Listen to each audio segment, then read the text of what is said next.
Hi, Kai. Thank you so much for joining us today. Oh, thank you for inviting me. This is a real treat. We are so lucky to be talking to Kai Judd, who has been a part of Shalom Mountains community since its inception. Um, Kai, you are one of the few people that inherited their their place in Shalom in the Shalom community, but you also worked very hard for it too. So just to tell you a little bit about Kai, Kai has written a memoir, The Life of Kai. It is the story of awakening.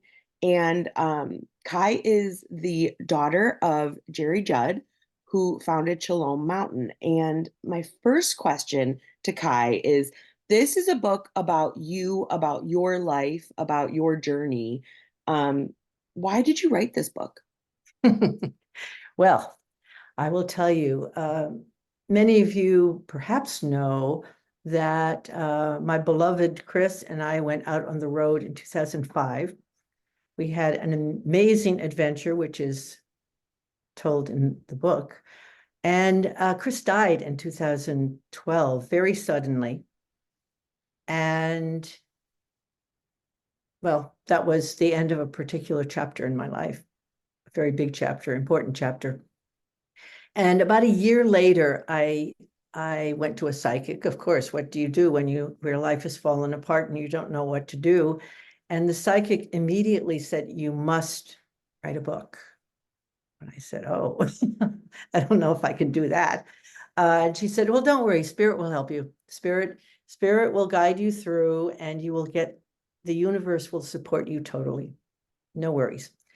Well, that was in 2013. And what I didn't know then is I hadn't lived out my life sufficiently to be able uh, to tell the story. The story hadn't completed yet. So in 2016, with 2014, I moved to a little town in Western Massachusetts. And in 2016, I joined a memoir group. And we slashed around for about a year.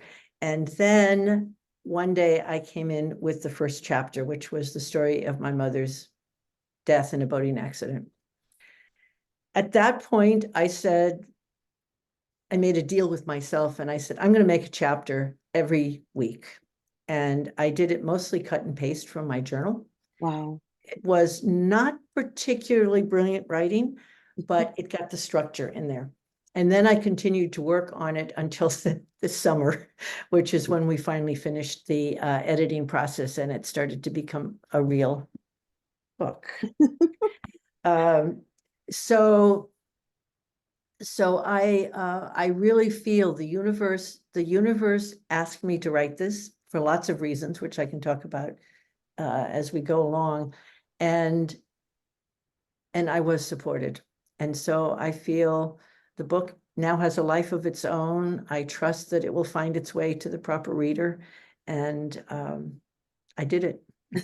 Congratulations. It is a Thank you. tremendous book. It is very moving. I had the honor of reading it and I so appreciate the entire process of bringing this book to life. So thank you for answering that call. What something that really surprised me, but it was so interesting to read.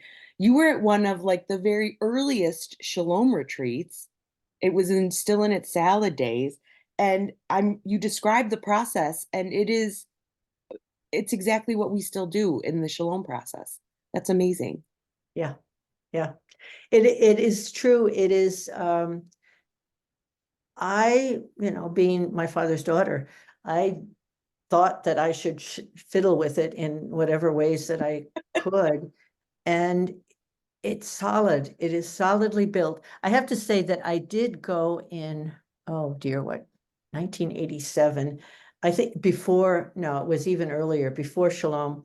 And it was really in the early days. There were 24-hour marathons. Oh, wow. You stayed awake for the whole, no, you didn't stay awake. You tried to stay awake.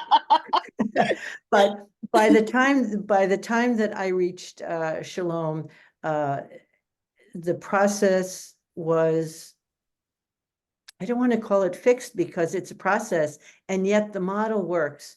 And what strikes me is that in the days that Jerry started, they were very different from today. They were pretty wild and woolly, and today is more um, probably a lot more clear in Mm. many ways, but the process works, and I have nothing but gratitude for having been trained in that process and having over 20 years of experience. So I'm glad that it's continuing forward. Yes, thank you so much for your energy and your effort, that it has been contributed to make Shalom what it is today too. There's um, so much of the community, so many people in the community will recognize you because who are watching this, who've spent time on retreats with you or been led in retreat with you. And yet still there's some newcomers who may not have seen your face or been on retreat with you, and they can get um, some of this historical uh, detail, which is so interesting to have about this place that we all love so much, that has given us so much. Yeah, there's a lineage here. And the other thing that's really important about Shalom retreats is that it's an initiatory process. Mm, So once one is initiated into a Shalom retreat, they enter a family that you could meet somebody on an airplane, a different age, a different everything about them, and you would settle right in because you've been initiated and you know that place. You're at home in that place. So it's important. I love that. Thank Yeah. you. And so, besides this wonderful historical detail that some of us Shalom nerds are going to be really interested in, what do you hope that your readers encounter in reading The Life of Kai? Okay, that's a really good question. I would say that there are three strands which are really important to me, and I'll do them in reverse order. The death and dying piece is really important these days. We're all trying to get our brains around what it means, what extinction means. We're watching brutal wars where there are people who still think that problems can be solved by killing, which of course is not the case, but there's a lot of grief and suffering going around.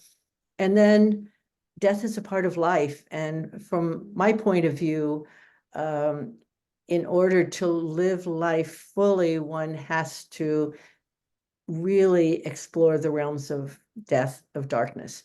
Mm, So I have included, because I went through the process of Chris's illness, death, my grief, and my rebirth, there are a lot of tools. This is real life toolbox, which I don't expect that the reader will follow my path, but there is a path, and this is important, and perhaps some of my tools will be useful.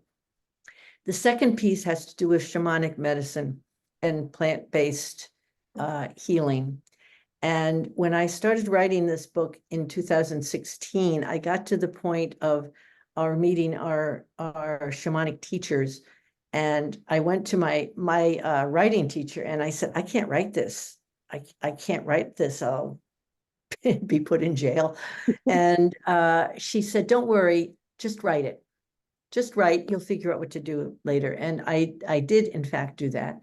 And the entire culture has changed mm, since 2016, and now this sacred path has been brought into the culture, and in some ways is beginning to lose some of its sacredness, and that concerns me deeply, because once the sacredness is lost with these plant medicines, then you move into addiction, you move into a lot of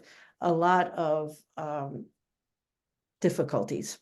So the middle part of this book is dealing a lot with the safe, respectful, sacred use of these plant medicines. And I tell my stories, not that my stories will be the same as anybody else's, but to show the ways in which, first of all, that you have to work with these medicines. It's not a magic pill. Mhm. The door opens and then you see what the work is. And secondly, how to navigate this new territory. So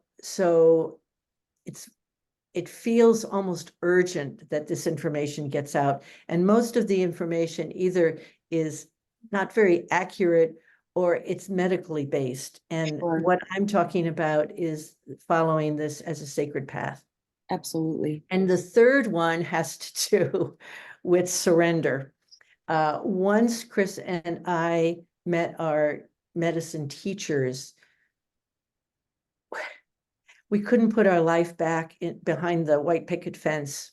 We just couldn't. I tried the first year I was teaching and I was doing psychic surgeries. I was chanting. I was doing all kinds of crazy things, which actually worked pretty well, but it was a little surprising to my students and to myself. And so in 2005, we decided to sell our houses and go on the road. And I remember the moment in the driveway when we set off and we looked at each other and said, okay, now what? And so the next 7 years for Chris and almost 10 years for me was an adventure of following spirit. And so I think that the reader will have a chance to see what it looks like to live a life. Now, most people can't just take off from their home lives and do what we did, but there are examples of what it's like to listen to spirit instead of being on a linear path of striving. Mm-hmm. So this also, especially as the culture is changing now, we almost don't know how to do this anymore. And Mm-hmm. so my feeling is that the awakening ones need to learn to be still and listen. Mm-hmm. That's not how we've been taught. It wasn't how I was taught. And I don't think it's the way that most people I know have been taught, but it's important now because the answers are not outside. The answers are inside, and we need to learn to listen. Yes, I mean, I think the book is a beautiful example. It's a tutorial on how to do that. Even in the beginning or earlier parts of your life that you describe, um, it's so apparent to me that you are listening. Mhm. I think some of us might get messages and not want them to be true, resist that. But you have a beautiful example of surrender in many um, chapters of this book. It keeps popping its head up. So thank you for giving us a template or an Thank example. you for listening to what I was hoping to say. You're so welcome. This book is wonderful. The Life of Kai is available as an ebook and also as a hard copy. And And an audio. and an audio. And an audio, which I read. Wonderful. So Kai could be reading you your bedtime stories. Exactly. That's the version you want to pick up. And near this video, we will make sure to post links to all of those formats. Kai, thank you so much for your time and thank you for putting this book out into the world. You are so welcome and happy reading. Thank you. Goodbye. Bye-bye.